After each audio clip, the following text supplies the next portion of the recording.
사실상 정 총리가 얘기한 대로 개각이 두 차례에 걸쳐서 연말 연시에 이루어졌습니다.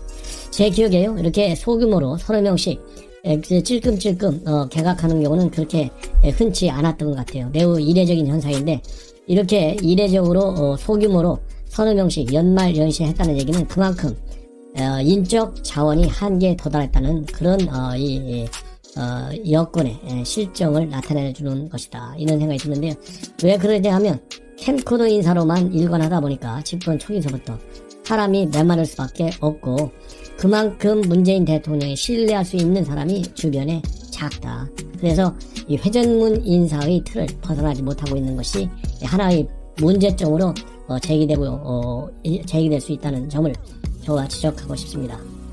두 번째로는요, 이 회전문 캠코더 다 좋은데요, 이번 개각의 특성 중에 하나는, 연말연시 개각 중 하나는 이 대통령 친위 조직이라고 할 수 있는 부엉이 모임 출신들이 대대적으로 지금 현재 입각한 상태에 있습니다. 그래서 이 강료들 중에 부엉이 모임들이 많다 보니까 결국은 이 친문 색채가 이 내각에 굉장히 강하게 비춰지고 있고, 이 전위 조직이라고 볼 수 있을 정도의 이 부엉이 모임이 이제 결속력이 그만큼 더 강해지는 그런 국면에 진입하고 있는데요. 이것은 결국 한마디로 얘기하면 그만큼 현 정권이 레임덕 현상이 굉장히 심화되다 보니까 친위 조직은 결속력이 더 강할 수밖에 없고, 그러기 위해서는 머릿수가 굉장히 중요하기 때문에 이 부엉이 모임 출신들을 입각시킨 것이 아니냐 하는 그런 해석이 가능하다고 봅니다. 여러분들께서 이 부엉이 모임 하면 아직 그렇게 우리 귀에 익은 이름은 아닙니다. 여러분들 부엉이가 뭘 의미하냐면, 이 부엉이 모임의 특징은 결국은 문재인 대통령을 끝까지 지켜나가겠다. 그래서 이 부엉이처럼 밤에도 옆에서 문재인 대통령을 지키겠다는 그런 의미라고 합니다. 그래서 낮이나 밤이나 무조건 그야말로 목숨 걸고 순장조로 일하자, 이렇게 생각하시면 쉽게 이해할 수 있는데요. 이 본래는 이렇게 문재인 대통령이 친위 조직으로 출범한 건 아니에요. 2008년도 노무현 전 대통령 퇴임 때 청정회라는 이름의 친목 모임으로 출발했는데, 이 문재인 대통령이 18대 2012년도 대선에서 실패했지 않습니까? 그러면서 2015년도 전당대회를 열게 됐고, 그리고 또 2016년 이때 탄핵 국면을 거치면서 2017년 대선 때 대대적으로 이 부엉이 모임이 활성화돼서 그때부터 이제 굉장히 강하게 활동을 시작했어요. 그러다 보니까 이거 개파색이 너무 짙은 건 아니냐, 이런 또 반말에 직면하게 되고, 그러면서 조금 이 해치는 이렇게 이 모임을 자진해서 해산하겠다, 그런 선언도 이루어진 바 있습니다. 그러다가 최근 들어서 민주주의 4.0 연구원이라는 이름으로 다시 재출범을 하게 된 것이죠. 이것은 이제 내년도에 있게 되는 대통령 대선을 앞두고 그야말로 친문 정권을 재창출하겠다, 그런 취지에서 민주주의 4.0 연구원으로 다시 출발을 했는데요. 여기에는 현역 국회의원들이 약 40여 명 소속되어 있다고 할 정도로 최대 개파가 사실상 이제 탄생된 것이다. 그래서 이번에 입각하게 된 권칠승 의원이죠. 이 권칠승 의원의 충소 벤처기업부 장관 내정단데, 이 권칠승 의원이 그리고 또 황희, 이 두 사람이 사실상 부엉이 모임의 중간 간부 역할을 하고 있고, 회장에는 전해철 행자부 장관이 맡고 있는 것으로 그렇게 지금 알려지고 있어서 앞으로 레임덕이 심화되면 심화될수록 이 부엉이 모임의 결속력은 일단 커지겠지만은 그만큼 외연 확장에는 더 거꾸로 고립될 수밖에 없잖아요. 예를 들어서 문재인 대통령과 정당의 지지율이 높으면 거기로 사람이 몰려들죠. 근데 힘이 빠지는 대통령한테 누가 달려가겠어요? 힘이 빠지는 대통령한테 줄 잘못 섰다가 2024년도 총선 때 또 공천 못 받는 거, 이런 거 우려하지 않겠습니까? 그렇기 때문에 부엉이 모임이 앞으로 이제 여의도에서는 여의도대로, 그리고 내각에서는 내각대로 어떤 역할을 할 것이냐에 따라서 이 정권의 운명도 결정될 수 있다, 이렇게 말씀을 드립니다. 자, 다음에는요, 이번 내각에서 또 다른 특징 중에 하나는 이 강경화 장관이 물러난 거예요. 원래 K5여가지고 이 5년 내내 오경화 장관이라고 했잖아요. 할 것이다 했는데 갑자기 바뀌었어요. 얘기를 들어보니까 이 오경화 이 장관이라는 이 별칭을 가졌던 강경화 장관의 경우에는 언론에 단 한 줄도 나오지 않았어요. 그리고 심지어 청와대 출입기자는 물론이거니와 외교부 출입기자들조차도 전혀 발표할 때까지 몰랐을 정도로 그야말로 극비리에 이루어졌다고 합니다. 그렇다고 한다면 과연 이유가 어디 갔을까요? 도대체 그러면 문재인 대통령과 강경화 장관의 관계는 어떤 관계였길래 이렇게 5년까지 갈 정도로 끈끈한 관계였느냐, 얼마나 뭘 가지고 그렇게 신뢰를 받았느냐, 이런 것도 우리가 관심사항이지만, 그러면 뭐 때문에 이렇게 삐끗해가지고 자르게 됐느냐. 그래서 우리 언론에서 또 이 전문가들, 정치평론가들의 얘기가 이거 김여정이한테 찍혔구나. 김여정이한테 찍혀갖고 나간 사람이 김현철, 그 다음에 지난번에 정경도 국방장관, 이 두 사람이 잘려나갔잖아요. 그래서 이미 이 강경화 장관이 북한의 코로나 사태와 관련해서 북한 입장에서 볼 때 상당히 기분 나쁘게 얘기했다 이거죠. 북한이 코로나가 이 확진자가 없는 것처럼 주장하고 있는데 이것은 믿기 어렵다. 이렇게 강경화 장관이 얘기를 했어요. 이게 북한답다. 이걸 가지고 이 김여정이가 이건 주제넘은 망언이고 두고두고 기억하고 정확히 계산을 해야겠다. 이렇게 얘기했거든요. 그러다 보니까 이러한 김여정이의 말에 따라서 강경화 장관이 갑자기 바뀌었을 가능성이 상당히 크다. 저도 그렇게 생각합니다. 그렇지만은 이렇게 이제 언론에서 계속 이렇게 평가를 하다 보니까 체면이 안 쓰잖아요. 그래서 청와대가 이 백브링을 통해서 교체 배경을 설명했어요. 뭐라고 했느냐? 3년 6개월 여름 재직한 강장관이 3년 6개월 정도를 재직한 강장관이 스스로 정신력과 체력에서 굉장히 지쳤다. 그래서 작년서부터 여러 차례 사의를 표명해왔고 청와대는 그동안 만류를 했는데 이번에 바이든 신정부 출범에 맞춰서 최종적으로 외교안보 라인에 인사를 단행한 것이다. 그래서 마치 바이든 행정부 출범 때문에 거기하고 코드를 맞추려고 강 장관을 바꾼 것처럼 거기에 정당성을 줘서 자꾸 김여정이 데스노트에 올랐다라는 말을 이게 나오지 않게 하려는 의도하에 이렇게 홍보 논리를 개발한 것 같아요. 그러나 바이든 정부 맞춘다. 그러면은 후임자가 바이든 정부하고 코드를 맞출 수 있는 정책관, 전략, 마인드를 가진 사람이 와야 되잖아요. 그런데 누가 왔어요? 겨우 온다는 게 정우영이요. 돌고 돌아서 정우영. 이전문 인사의 전형이죠. 그럼 정우영 지금 신임 내정자는 누구냐? 바로 미북 회담, 남북 정상회담, 탑다운 방식의 정상회담. 그리고 김정은이 말귀 하나도 제대로 못 읽고 온 사람이에요.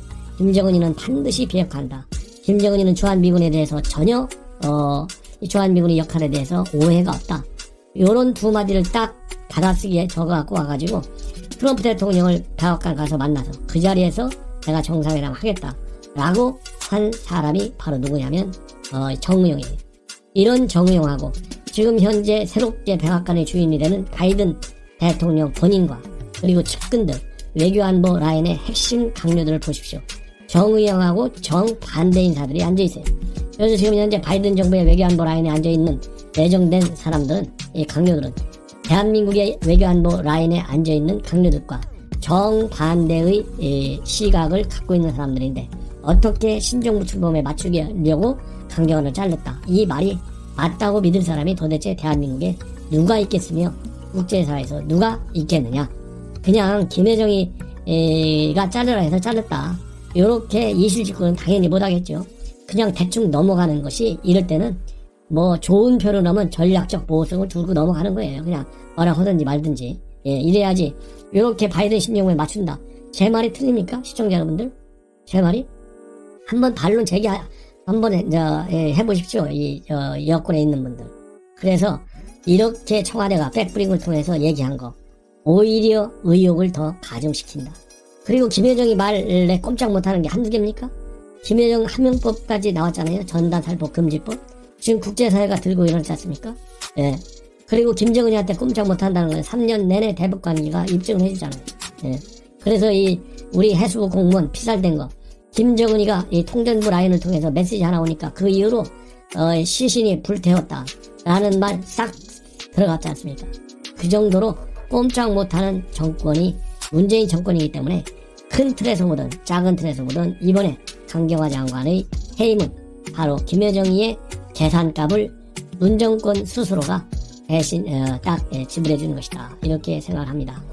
그 다음에 외교안보 라인 중에 또 이 관심을 가질 수 있는 사람은 바로 김현종 이 NSC 국가안보실 제2차장의 교체입니다. 그 자리에 누가 왔냐면 김영진 전 북미국장이 왔어요. 이 김영진 북미국장이 이렇게 지금 이 시국에 청와대 NSC의 차장으로 들어간 것은 이 인사야말로 바이든 정부를 의식한 발탁이다. 그 말에 그 부분에 대해서는 저는 동의합니다. 왜냐하면 그야말로 김영진 이 차장의 경우에는 외교부에서 대표적인 북미 라인의 한 사람이에요.